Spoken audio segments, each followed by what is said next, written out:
एकता का मंत्र। पुराने समय में जापान में यामोता नाम का एक राजा था। वह उदार हृदय के साथ साथ धर्मानुसार आचरण करता था।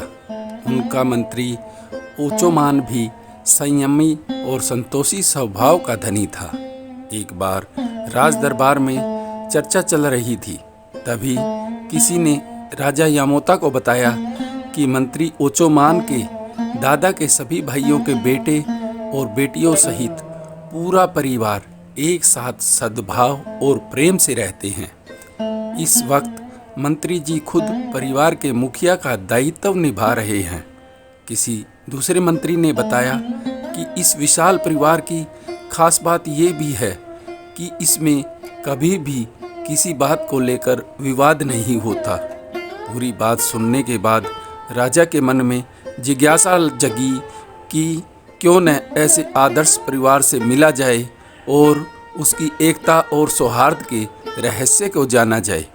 राजा यामोता एक दिन घूमते हुए अचानक ही मंत्री ओचोमान के घर पहुंच गए। मंत्री ने राजा का विनम्रता से भव्य स्वागत किया। इसके पश्चात मंत्री ने राजा का अपने भाइयों, पुत्र पौत्रों, बहन बेटियों व बहुओं से सप्रेम परिचय करवाया। राजा ने खुद भी महसूस किया कि कई सौ सदस्यों वाले इस परिवार के प्रत्येक सदस्य के चेहरे पर अनूठा प्रेम भाव झलक रहा था। सभी के चेहरों पर असीम संतोष साफ दिखाई दिया। इस पर राजा ने ओचोमान से प्रश्न किया कि मैं यह जानना चाहता हूँ कि इतने विशाल परिवार में आप ऐसा अनूठा प्रेम और सौहार्द कैसे बनाए रख पाए हैं? आखिर इसका मूल मंत्र क्या है?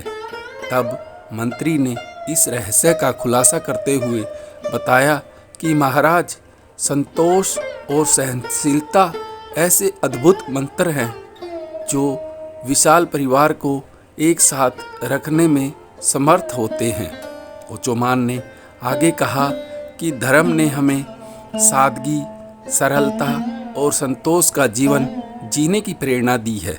सहनशीलता राग, द्वेष और कलह को हमारे पास तक नहीं फटकने देती।